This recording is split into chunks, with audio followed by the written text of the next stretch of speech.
This program is rated PG. It contains themes and scenes which may not be suitable for very young audiences. Parental guidance is advised.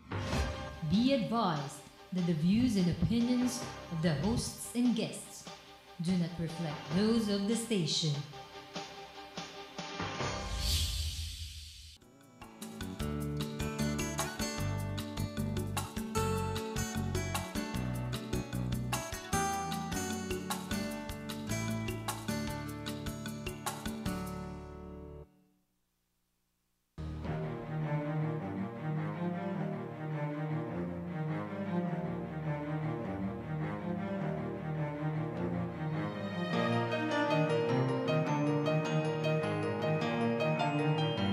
Good evening, welcome to Icons and Circles. This is CONSUL ANNETTE.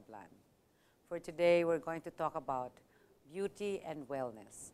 And as I have for my guest tonight, Dr. KRISTINA Reyes, an up-and-coming, beautiful dermatologist. Yes, and it's interesting for me to share her expertise and also her advocacy, which is promoting health and wellness.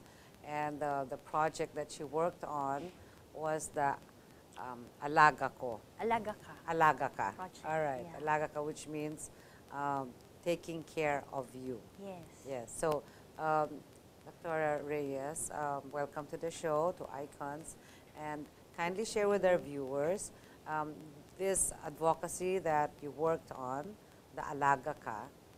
Yes.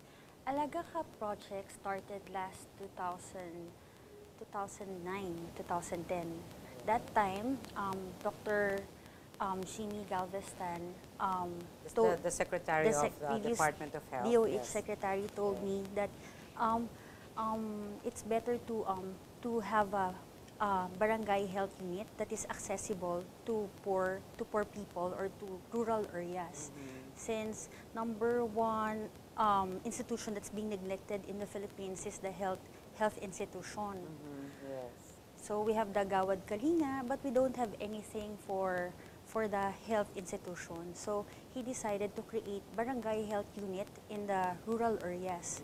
So he told me to select places where to build the initial 10 barangay health units. Right. So I was the project director of the Alaga Ka project before, last 2009-2010. And then for our first model unit, we built that in Batangas. Since I'm from Batangas, I recommended to Doc Jimmy to have the place built in Batangas so it can be accessible to sponsors who can sponsor the health unit for other areas like Mindanao, Yes, Visayas. Visayas. Yes. So you were able to put up, as project director, Yeah. this Alaga Ka project, right? Yes. And this one also it's like a local cause that focuses on helping unprivileged communities, Yes. right? To inspire and help people live happier and healthier lives through encouraging important lifestyle changes. Yes. Okay, what are these lifestyle changes? I will Yes. kindly share with us. Because you don't just build a house, you don't just build a health unit. If you just build that without the people in it, it's not going to work. So you have to train the nurses. You have to involve them. Yes, Yeah. the housewives. It's not just the house. You have training for the nurses, for the people who's going to take care of the people in the community. Yes. So we also have trainings for this kind of people. So we What also kind of talk trainings, for example, for the wellness and then, Number one, lifestyle changes? Yeah. First of all, for the vaccinations, we train the nurses when to recommend vaccinations. All right. It's very important. And the vaccinations, especially for the babies or already for grown-ups? Both. For both. All right. And Because alam ko lang vaccination lang for the babies, I no? know we also need vaccination. The adults also need vaccination. And also, especially during summer or during December, like the seasons, Yes. There's several common diseases that we need to avoid. Yes. So we tell them like 2 months before summer, what are the common skin problems during summer, and we tell them how to avoid them. Yes, Like alright. fungal infections, Yes. which is the medical term tinea. There's the fungus lives in an area where it's being where there's more moisture. So we tell them to how to clean their babies, their children, how to properly clean them to avoid such infections. All right, for the fungus. Right. And then we ask the mother how to nurse their children, and this health unit can also, you can also shelter mother. Actually, I think that time Dr. Jimmy also wanted some, if the mother can give birth to that kind of barangay health unit. But right now, still on the process. It's not yet final. All right. So it's also evolving, constantly evolving. Yes, it should be, because Yes. everyone needs to evolve to be Yes. able to adapt. Yeah. As you go along, then you see the different other necessities Yes. or inadequacies that the center, is experiencing. Yes. All right. So, okay.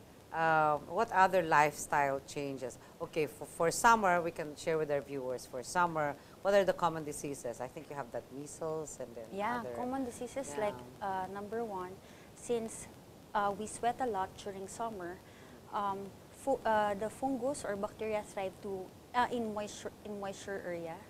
So it's better to after sweating, it's better to keep yourself clean, to take a bath, and after using communal equipments like going to the gym or community pools, better to scrub your body, like the groin area or your feet, the soles of your feet, with a proper cleansing soap, just to remove the bacteria or the fungal, because in reality we all have fungal organisms, bacterial organisms living in our body, right. like Staphylococcus epidermidis, Malassezia. But during this season, during summer, there's a disequilibrium between the production of this organism. Yeah, it's more active. More active. Like Right. if the fungus, like Malassezia, becomes more active, so you promote fungal infection. When you say fungus, ito yung mga puti-puti, Yes.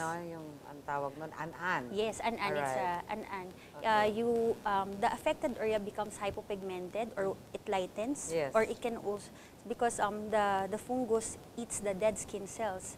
So when you get exposed to the sun, the unaffected area tans or Alright. becomes pigmented, while the So that's you have affected area. uneven color Yes, tone. yes. Okay.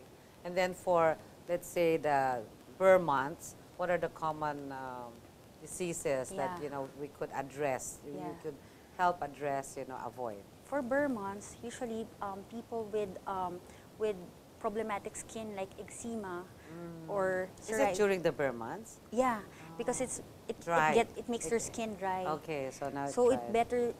it better to hydrate their skin okay, so with the the proper skin become emollients. flaky and Yes, itchy, yes. right? And how to Okay. take a bath. Yes. You need to teach the patient on how to take a bath. It's better to use lukewarm to cold water instead of hot water, and to take a bath not more than 15 minutes, since it will make your skin dry. And then it's better if you use mild soap. Mild soap instead of harsh soap, because harsh soap usually contain alkaline, which can cause further drying. This is for problematic skin. Okay. So what about, in communities you have the teenagers and they're prone to mga acne and Yes. pimples. So what is your advice to the teenagers? How to avoid, Acne. this, acne. Although sometimes it's in the Opo. blood, it's what you eat. Yes, so, tama po. Acne kasi it cannot be cured. It comes back. The goal of treatment is to prolong the time that you don't get acne. So the cause of acne is multifactorial. There's several causes of acne. It's partly genetic, and it's hormonal. Like your hormones stimulates the oil glands to form more oil. Yes. And if you're acne prone, the dead skin cells, it's not really Yeah, it just doesn't- stays right. on the skin. And clogs the skin, the right. skin together with the sweat, together with the oil. Yes. And the fourth cause of acne is the bacteria, the propionum acnes. We have that in our body, but for acne-prone patient, they have more propionum acnes, the acne-causing bacteria. So the clogged sweats, oil, dirt, Right. it gets infected with the And bacteria, that causes the acne. the inflamed acne. So what we do, first, we have to take note of what you eat, because a patient who eats lots of food with high glycemic index, like white bread, pasta, processed food, refined sugar, it can increase your blood sugar levels, which can trigger acne flare. But if you do it occasionally, it's okay. No Yeah, need to worry. everything in moderation, right? Doc? Yes. Okay. Yes. And some patient they have their intolerance to some food products like whey or dairy. So just in case mapansin po nila to. It triggers, you know, triggers. yeah. They can do food intolerance testing. But if they don't have money for that, what they can do, they can just stop the food for 2 weeks and see observe, no? if there's an Observe, improvement. yeah. Yes, but not all. Yes. So, yeah, it's the same thing. Like, for me, for example, I found out that once I eat cheese or some potato chips, which is salty, and some Yes. cheese, which is, you know, a lot of fat in that, right away, boom, I have a pimple. Yes. But just to share with our viewers, I was able to overcome my oily skin by taking Roaccutane. It's a Swiss medicine that you take, Yes. and it regulates your oil glands. Yes. And then after that, I can eat all the cheese that I want. I can eat Yes. all the potato chips that I want. Yes. But yeah, this is- Roaccutane, it's an oral isotretinoin. So what it does, the oil glands, where everything happens, where the site of acne formation, it Right. atrophies. It becomes, it collapses. So there's no place where the bacteria, the clogged dirt would thrive. Yeah. So the problem is, it will make your skin dry. At the same time, the doctor should monitor the blood tests, like your lipid profile, because it can increase your LDL, the fat in the blood. It can also increase your liver enzymes, and you cannot get pregnant while on it. Yes, I know. Yeah. Yes. But that was already after my But that's very my good. reproductive years. Yes, so- but that's very good. Yeah, it is. Actually, there's some off-label use of that, but that's not recommended for Ah, anti-aging. all right. Okay. Very interesting what we've been talking about so far. So we'll just take a short break. Stay with us, and we'll talk about other beauty treatments available in the market today.